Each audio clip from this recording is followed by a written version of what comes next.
You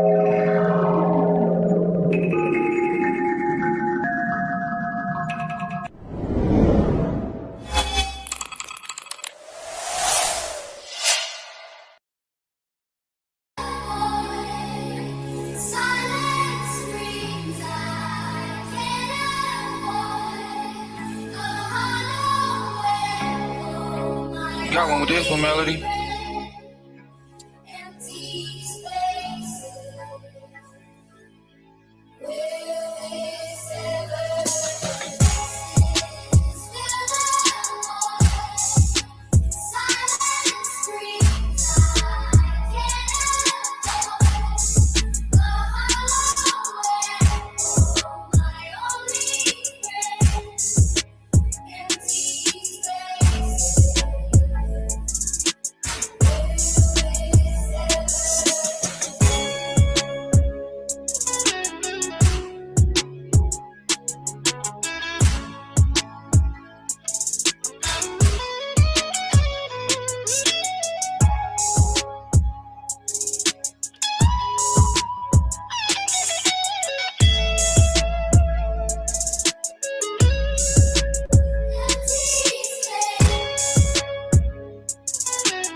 Burr live, y'all. Burr live, y'all. Burr live, y'all.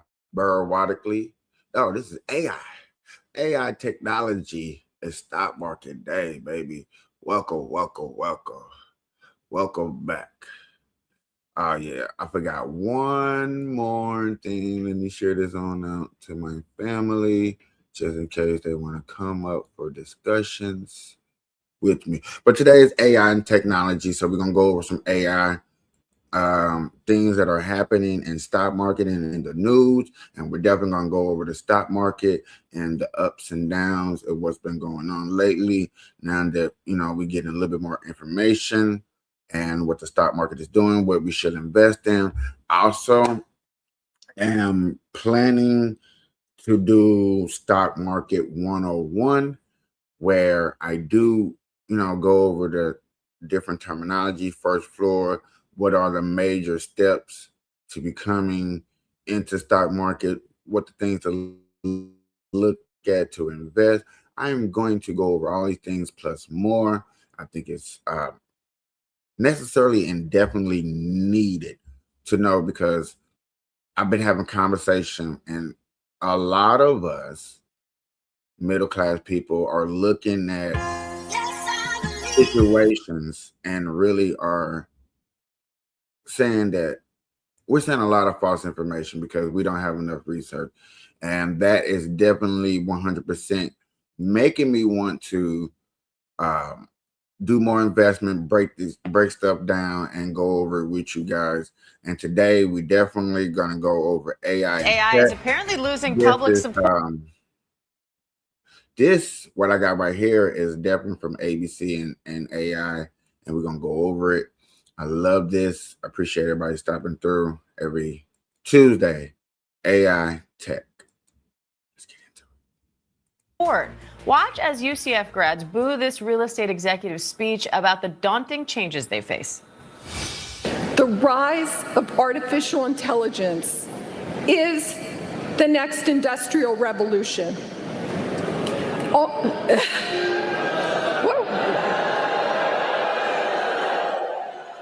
happened? Now, that's just part of a growing wave of backlash over AI stealing jobs, hiking electricity rates, hurting the environment, and a number of other concerns. Axios senior AI reporter Madison Mills is here for more. Hi, Madison. You've been following this closely, but people have been raising concerns about AI since it was first introduced to the general public. So how is this new wave of backlash different? Well, in part, it's different because the public sentiment around AI is really nosediving. We've said in our reporting at Axios that if AI was a political candidate, it would be losing by a landslide, and people would be asking whether it's already time to drop out of the race. And this is kind of colliding at these commencement speeches. We had a former Google executive, Eric Schmidt, talking on stage at a commencement speech, and students going so far as walking out. Gen Z in particular is an outspoken group on this topic because they're one of the groups most likely to already see their economic prospects really taking a hit off the back of the inclusion of AI in workplaces. We've seen entry-level work taking a strong hit because of the implementation of AI tools in workplaces, taking over jobs like assistant and intern that typically would be right for those young folks. So it's not surprising to AI reporters that you would hear these commencement speeches getting booed, but unfortunately for the speakers, it seems like it was a little bit of a surprise for them. Now, you say AI executives aren't doing much to quell this backlash. Why not? There's such a huge disconnect between the messaging from the AI CEOs and the public. For one thing, the CEOs are messaging to investors who they want to give them money so that they can continue to build out their AI labs and produce more supply of AI, which we call compute capacity, to be able to reach demand and continue to grow their revenue. The pitch to investors is very different than the pitch to consumers. When you're talking to investors, you want to say, this could take over jobs. It could save companies money, so much so that they're willing to pay the AI labs more because they can cut back on staff. That might sound like a good investment opportunity, but it sort of lands like a thud among the consumer base. It's hard to really promote something to the consumers, but it already has a very negative input and outtake on society. Making movies specifically like the Terminator and the Flash movies and any movies that are Back to the Future where technology is way more advanced and it shows the demise of human natures and what we're normally doing, what we're capable of doing, you really think it got a good positive income. And to say this at a graduation where kids are already nervous about trying to get a job and thinking that there's no jobs out there for them.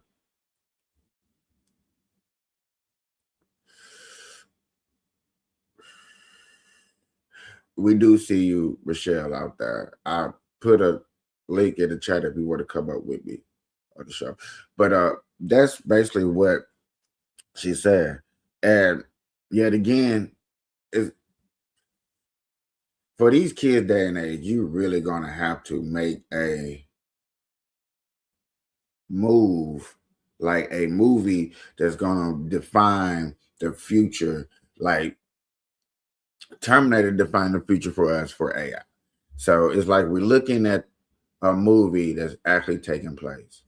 that also some of these AI labs, especially OpenAI through ChatGPT, they want consumers to be paying them as well. So as these companies plan to go public later this year or early 2027, we could see a little bit of a shift in their communications messaging. But you say global opinion is more positive. Any sense of why sentiment is different overseas compared to in the US? This is something that's happened historically with tech revolutions. We see, especially in developing countries, that in the survey data, there's sometimes a more positive view towards the technology.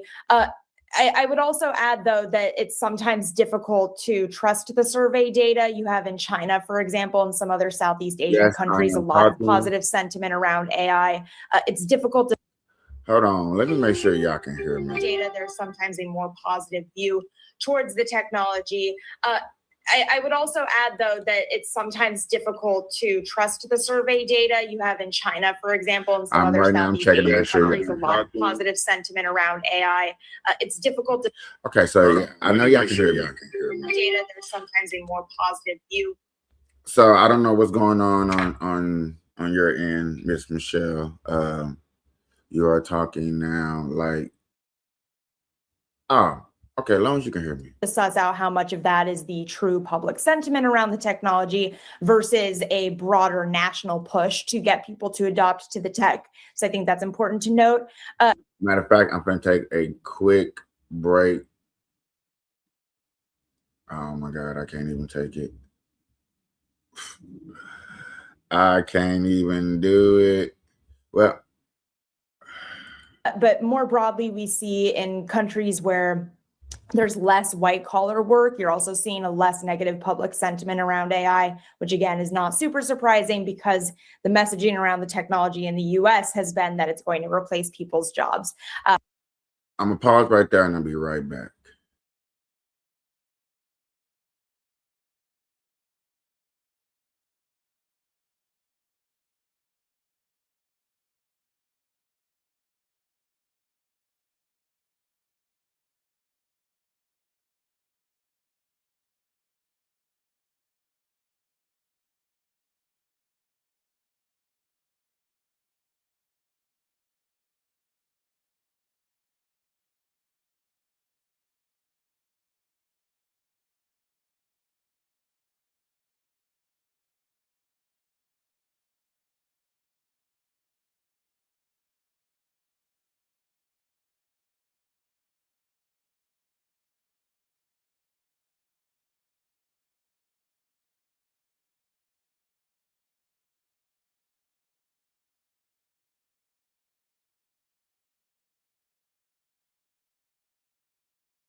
In countries where there's less white collar work, you're also seeing a less negative public sentiment around AI, which again is not super surprising because the messaging around the technology in the US has been that it's going to replace people's jobs.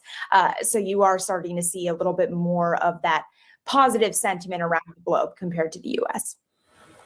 A senior AI reporter at Axios, Madison Mills. Madison.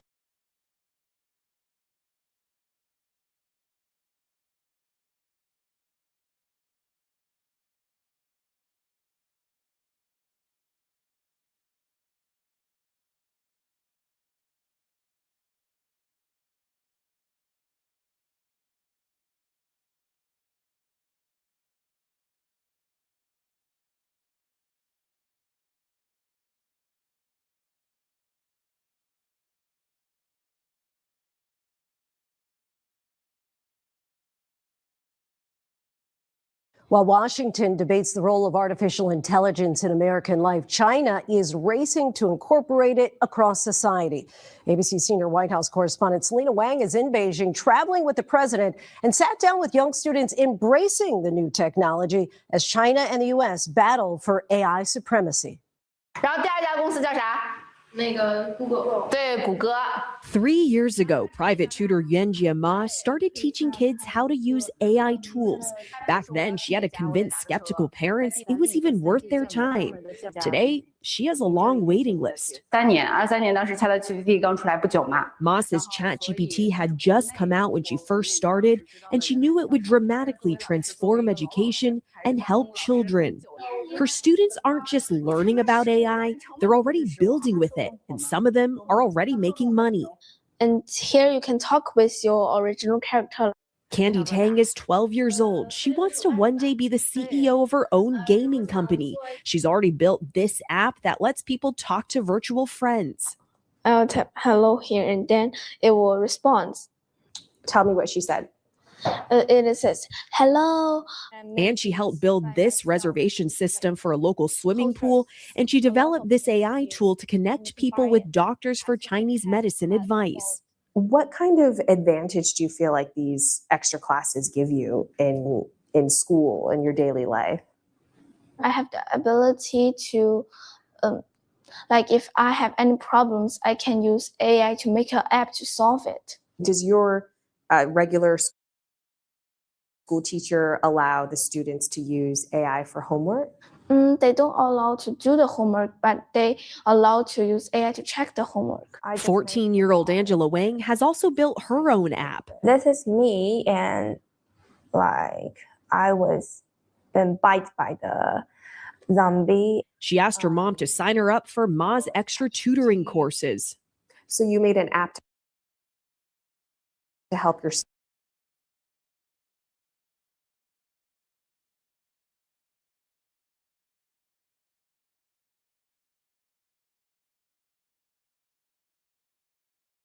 I think this is what you would call the DEA, the DNA of building the future and what the future can hold for us. I do believe that's what we are looking at, and this is what we're looking for when we talk about looking towards the future. We cannot always be, I think the word is incentivized for what the future holds. So therefore we can prepare. China is preparing.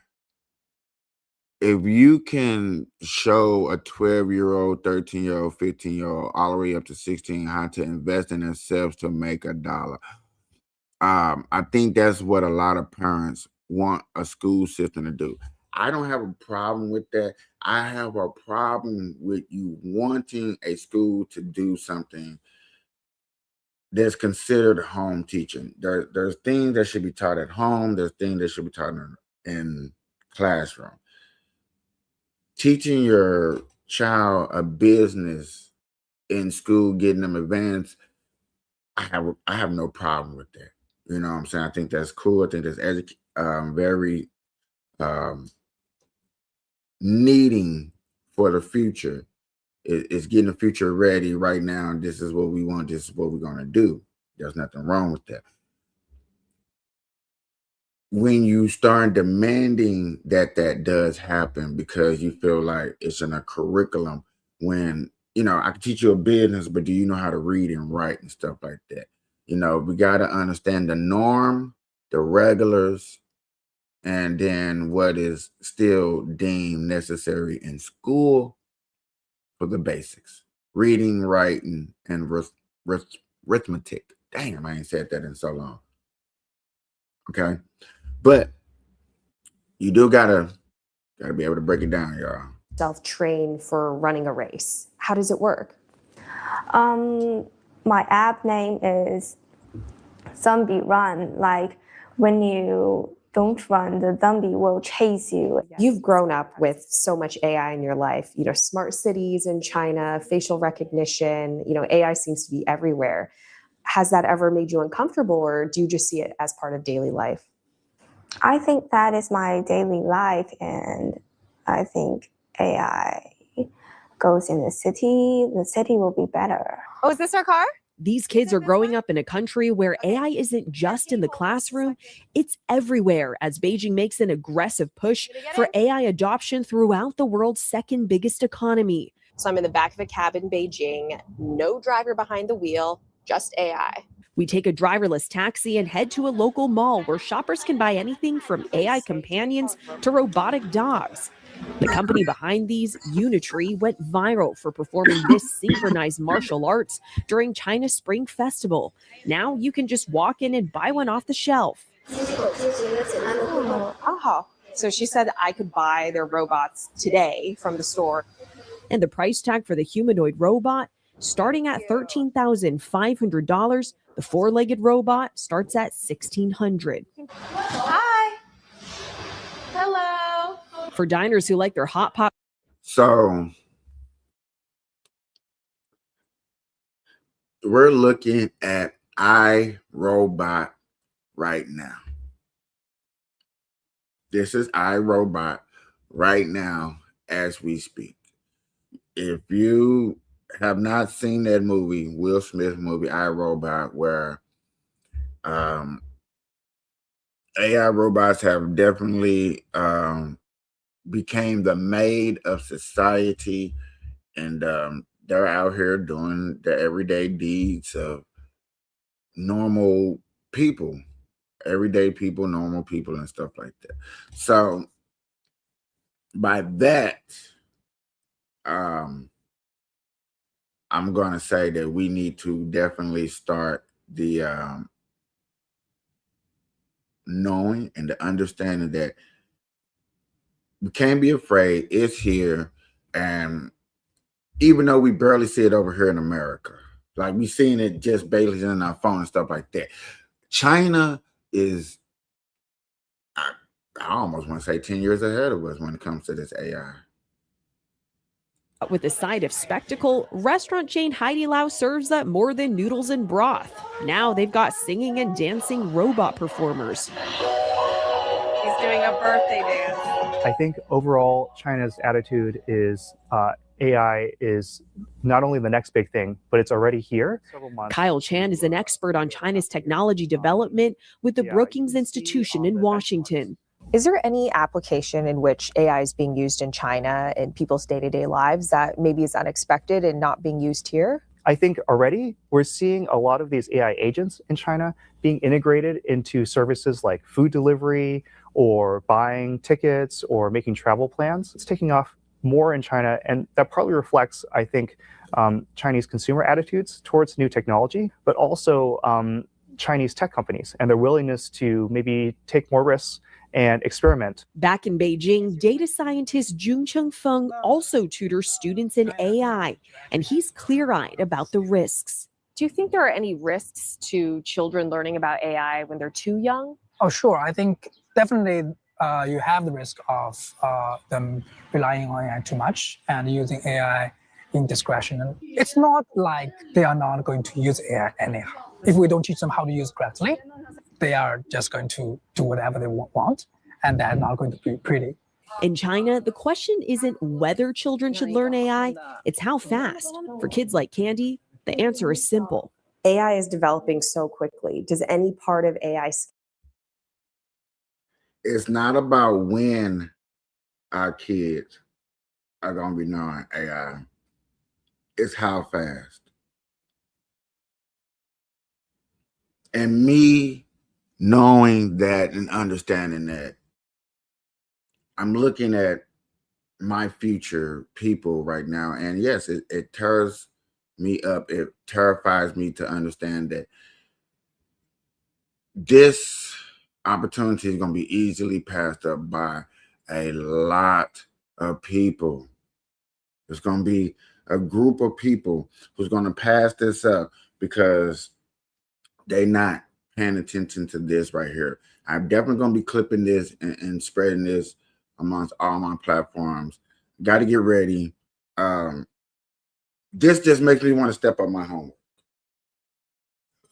You know what I'm saying? This just more solidified me like, yo, we got a lot of work to do. Okay? Got a lot of work to do. Scare you? AI never scare me because I think AI is a tool. If I use AI, then I will be the scary person. China's premier is urging Americans.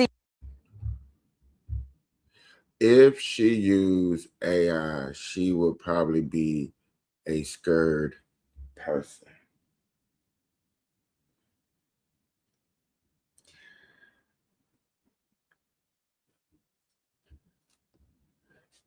The things to be afraid about with the AI and stuff like this, just keeping it real. Just, because yet again, I feel like sometimes I'm the only person that says the harsh things out loud. And I could be wrong, but I just really, really believe that I'll be that one that does it. Okay. Hold on, guys.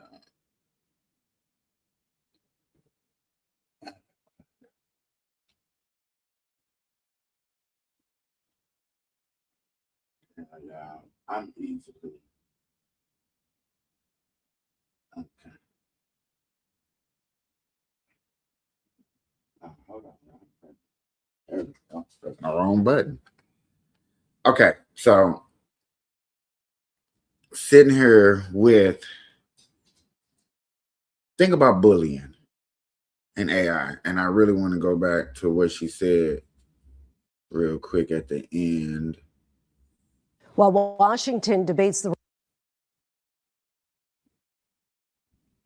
and alert you to what I heard out of the end of this conversation.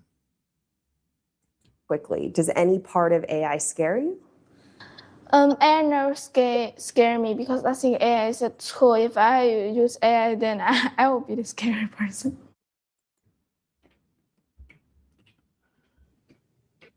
If you're a major artificial intelligence company, if you think about somebody in school who, like I said, is getting picked on and asking for people to help them, and nobody's out here helping them, and they feel in some type of way, normally and usually, these things like this is what we consider a problem. And with AI able to fix and generate things quickly and remotely, man, it's going to be a dangerous field out here. How you doing, Gucci? Hello, puppies. How are you? Oh, I'm just fucking funny. ex-humanoid plant. So, looking at these guys like this, The look at AI stuff. yeah, today is AI technology. But looking just looking through this, because just this beginning right here, these are AI robots.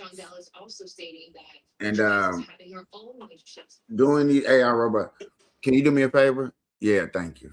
Looking at these AI robots, understanding that they're out here capable of doing everyday living job, look, crawling, jumping, military capability to do what they need to do to help us in everyday society. And the first thing that we're going to think over here in America is take over us in everyday society. Nobody's thinking about, but yet again, more people thinking about creating, just like somebody's probably thinking about destroying. It's a two-way street. And everybody's thinking about the business side. This is money. This is the new age. This is the next age. Now, if you knew what was better than AI, you know what I'm saying, we will be doing it. We will be on it. While these people doing AI and doing this, right now, there's somebody in a lab right now who is thinking about what's better than AI. And to create something that's stronger and better and faster than AI, are you thinking about positive things or negative things? But let's get into this story and see what the news is. Because yet again, this is inside China, AI, and yet again, once they create it and make it, you know what's coming over here. Humanoid plant in Beijing, a new generation of robots is taking shape. Step by step, the robots are assembled, tested, and then programmed. They're big, bulky, ready to run or crawl through hazardous terrain. It looks aggressive. It's marching. Should it be seen as something that is going to be maybe part of your military one day? No, no. Yeah, we don't want the robots to do that.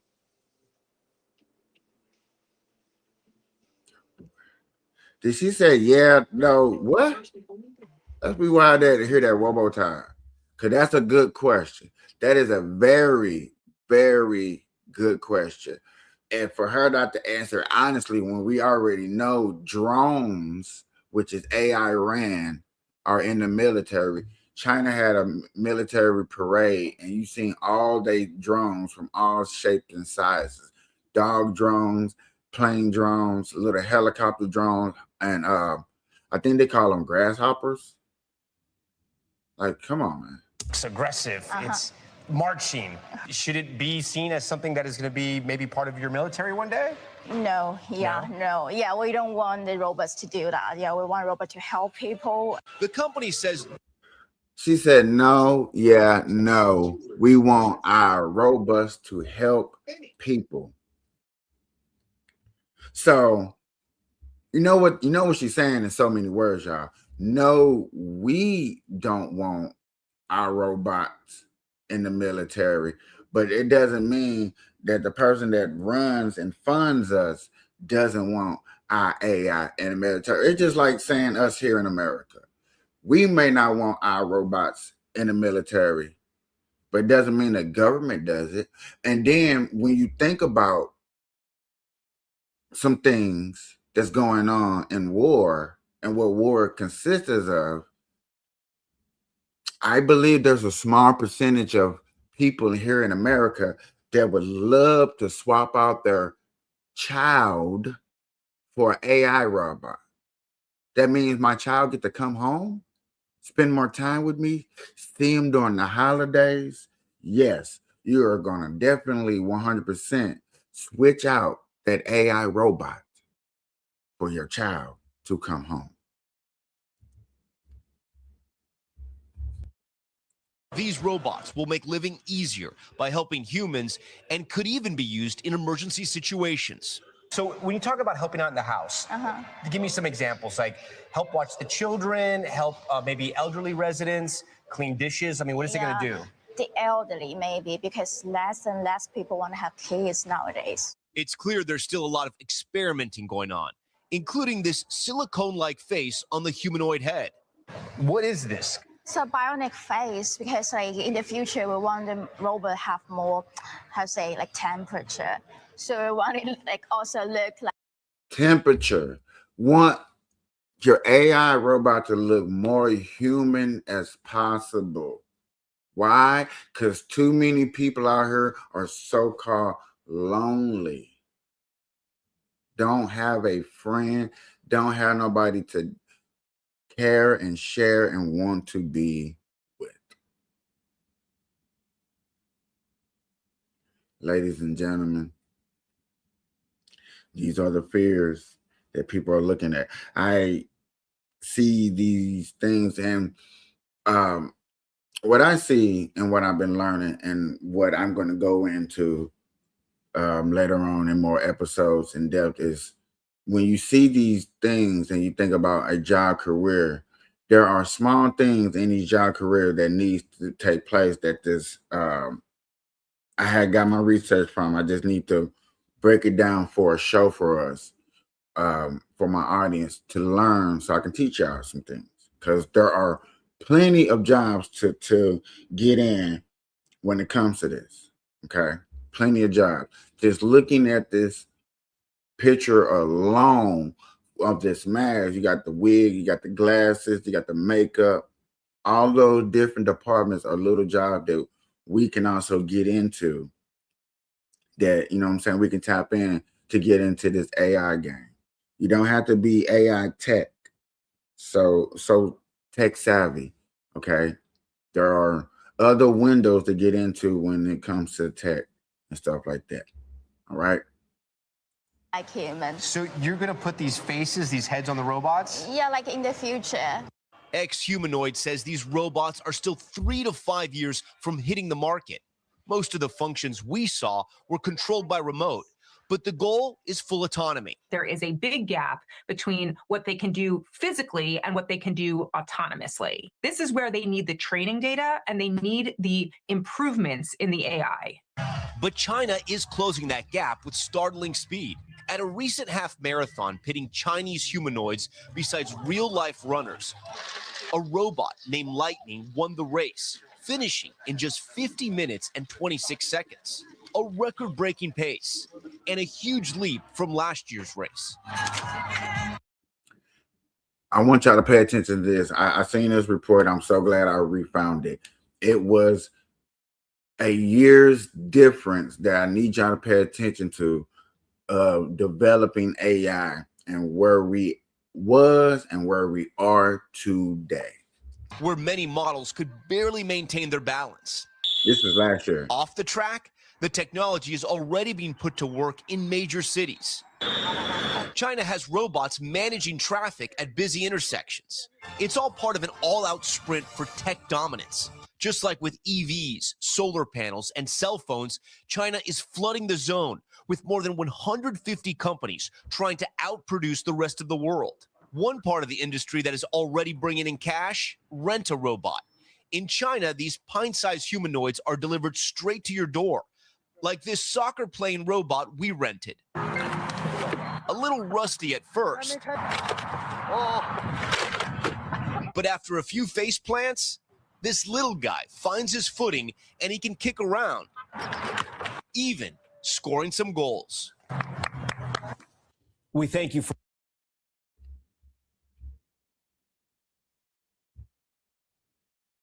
A year ago, this technology was not that fast. When it goes back to the robots in a race, last year, and they was actually running with the robots. There were several robots that were finishing the race, but yet again, they had to do it together with the robot. This year, this one robot that y'all seen earlier, where is that? This one robot that actually won, this one right here, won the race with no help.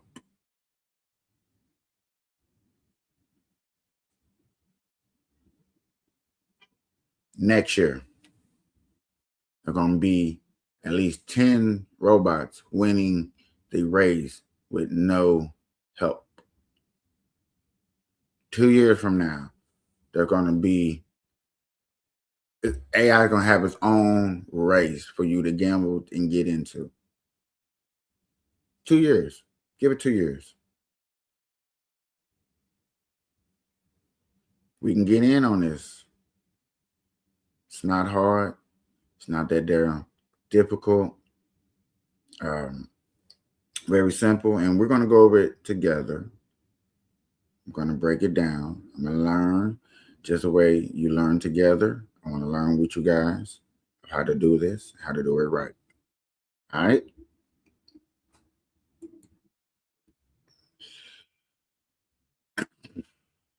AI is, we might well not be too afraid of it. All the dangers and stuff that AI brings, and there are harm that are happening.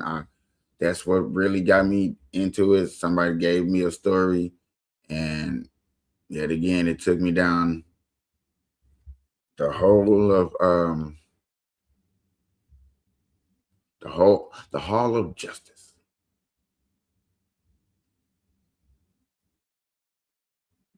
All right.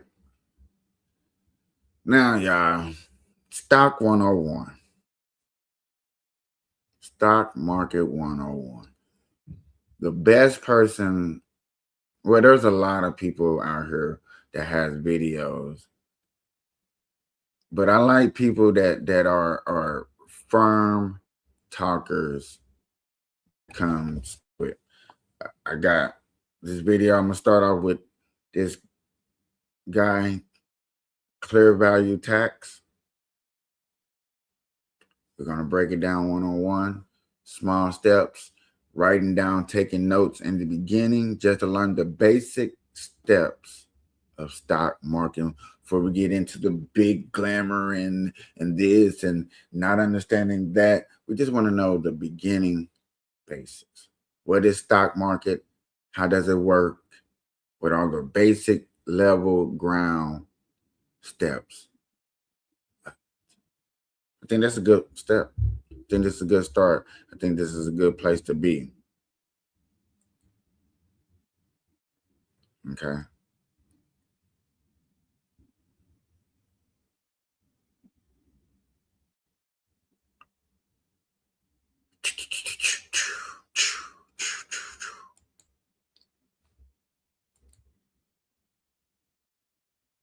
New to the stock market, then this video will be perfect for you.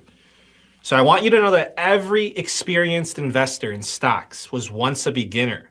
So it is an honor to guide you in your stock market journey to help you achieve financial success and financial freedom. Now let's begin. Freedom. Okay. This is what I want for this. And people that watch me on today, you are going to see the difference in what we do and how we do this. I'm with you. I have my notebook out. I already got my stocks already invested. I will show you my portfolio that I would build with you guys together. Right now I'm on Kraken until I get a major main stock broker to use. And listen, I don't know all the terminology, so yet again, let's learn together. So here is what we're going to cover in today's Stock Market for Beginners video. You are not expected to absorb all this information in one sitting. So please subscribe and watch this piecemeal at your own comfortable pace. So let's begin with this. You should invest into the stock market because it is a proven way to grow your wealth. Just look at the historical data. These are the average annual returns that investors make in the stock markets. In the past 30 years, the stock market has gone up by an average of 9.9% a year. If you look at the past 50 years, it's 10.8% a year. In the past 100 years, an average annual return of 10.5% a year. But I'm going to tell you this because I want to be upfront. That's just the basics of why you should invest. Why should you invest? Simply understanding that just investing it in something for a year, up to 30 years, you're going to make a 9.9%, a 10% investment increase. Profit. With you. Yes, there are stock market crashes, but over time, the stock market recovers, and essentially, the stock market keeps going up. It's like home prices. Generally, real estate tends to increase in value, so you know this. But I want to make this clear. So here are the median home prices in the past. 100 years ago, a home cost, this is the median price, $3,200. 50 years ago, you could buy a home, the median home, for $33,000. 30 years ago, the median home price was $126,000. And today, the median home costs approximately $400,000. The increase in profit values is share of property. And when your property value goes up, this is why the increase goes up too. So it just keeps going up. And it's the same thing with the stock markets. The reason why financial assets, such as properties or stocks, continue going up is partly because of inflation. However, the stock market does outpace inflation. The stock market goes up because of inflation, a word that we hear on the news every day, and then we're always told negative things when we hear this terminology. Inflation, inflation, inflation. We get so scared and intimidated when we hear inflation. But yet again, stock market 101, when you hear inflation, that's a time to invest. But ultimately, you want to put your money to work by investing it, and the stock market has a proven track record of growing your money. Now let's proceed. It is essential that you understand how the stock market works. I don't want you to throw your money in stocks into the stock market if you don't understand the basics. So in this section, let me explain to you what are stocks, how to invest in stocks, how people get wealthy by investing in the stock market, and what stocks are. That is what I want to break down and discuss for this today and next week. Just these main values right here. I think I'm gonna bring up several videos and then illustrate it myself, investing myself, showing you what they mean. Okay? So let's go. Best for beginners. So let's get started. I want you to know that the stock market is very simple. So let me explain to you what stocks really are. So let's just say that you own a business, and so you're a business owner. And let's say that you want to raise a lot of money for your business to grow and expand. So what do you need to do? You need to find investors. And a great place to find investors is in the stock market. Now, okay. So what is a stock? A stock, I'm sorry, it's going to seem like I'm repeating exactly what he said, but a stock is just investors investing in yourself. So that's why some people are going to say the best way to invest in stocks is to invest into yourself. in order for you to raise a lot of money for your company, you need to sell a portion of your ownership in your company to investors. And that's what stocks are. Stocks are just units of ownership in a company. So if you buy stock in Apple or Microsoft or Tesla, you are an owner of the company. So you probably own a very small piece of the company, but you are still technically an owner. Therefore, one person does not own Apple or Microsoft or Tesla. So there are thousands of people that own stock in those companies. So those companies have thousands of owners, which are the stockholders. Now, let me tell you how to invest in stocks. So what is stocks? Owners investing into your business or into a business. So when you own stock, you are a business owner.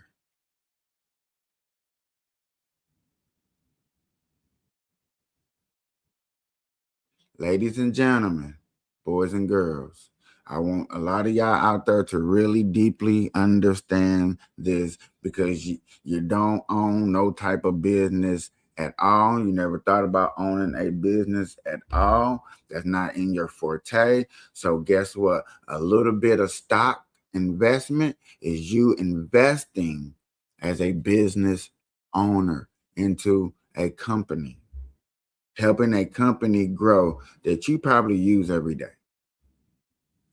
So the stock market is a big marketplace where you go to buy and sell stocks. To participate in the stock market, you need an online brokerage account. So there are a lot of online brokerage accounts to choose from. I'm going to leave a link down below to some online brokerage accounts that are offering sign-up bonuses with 0 fees, and there's no catch. It will cost you nothing. And some of these sign-up bonuses, they can be transfer money from your bank account to your brokerage account, and then you're going to have money in your brokerage account, and then you're going to be ready to buy stocks.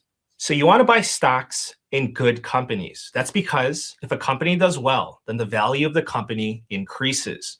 If the value of the company increases, then the price of your stock goes up. And in many cases, if a company is making a lot of profits, the company will take those profits and pay a dividend to whoever owns the stock. So you don't have to do anything to collect a dividend. It just gets deposited into your accounts, which is pretty awesome. So this is passive income in its truest form. Now, if you want to sell your stocks, it's very easy. So you may want to sell your stocks for whatever reason, such as you just want to cash out. Maybe you don't like the company anymore. Maybe you want to sell your stock to have money to buy a different stock. So you're free to do as you please. And again, this is all free, no fees, 0 commissions.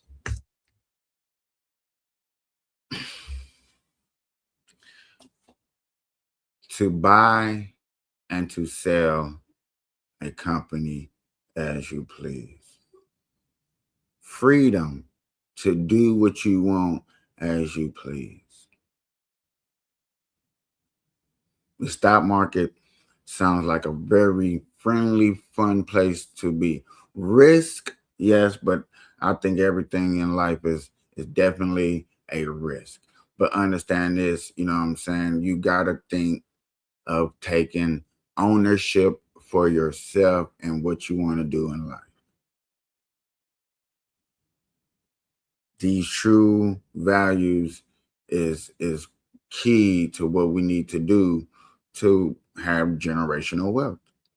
When you take control, when you know what you want to do, when you strive to do what you want to do, when you make the steps, you make the initiative to do it, you're going to do it.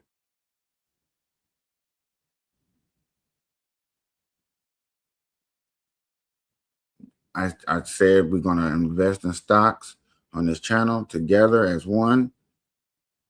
I was going to show you. We're going to break it down. This is Stock 101.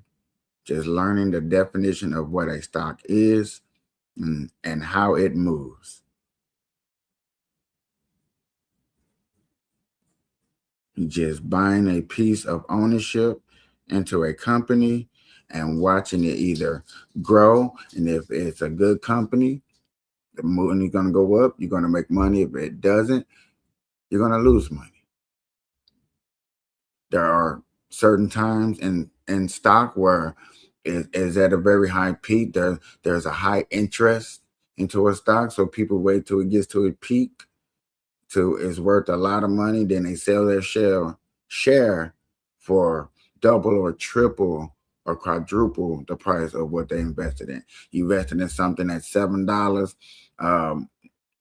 It climbs all the way up to maybe $3 or $400 a share. Somebody might just, hey, I'm gonna cash out because right now I can get it at 4,000. I got so many shares that I invested into it because I done bought so many of them that I'm gonna throw them out. You get a lump sum. That's why so many people get so many different stocks, not just one, but so many. I'm gonna get this much. I'm gonna get this much. I'm gonna get this much. Okay. So when you sell your stocks, you'll have money in your brokerage accounts because, again, you sold your stocks. And whenever you want, you can transfer that money back to your bank accounts. Or you can let that money just sit there. Some brokerage accounts, they'll pay you interest on the money sitting in your accounts.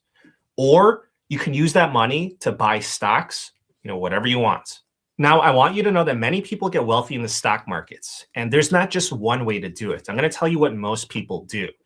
And you can try to see which style is most appealing to you. Buy and hold, dividend investor, speculator, trader, and let me explain these styles to you. Buy and I'm not gonna lie to y'all. Before we get into this part right here, speculator, trader. I think I'm gonna say this for next week. Just to go over this part right here, the buyer, divider, spectator, and trader for next week. And that's how I really want to break it down. bit by bit, piece by piece, so we can take the time out to learn. Half AI, half stock. I'm gonna split it in half. I'm breaking it down. I'm getting ready for you guys. And that's what we're gonna do. With that, ladies and gentlemen, I'm gonna say good morning, get out the door, good evening. Anytime that you're watching this, I appreciate your watching. Let's invest, be safe, and have a good day. Bye-bye.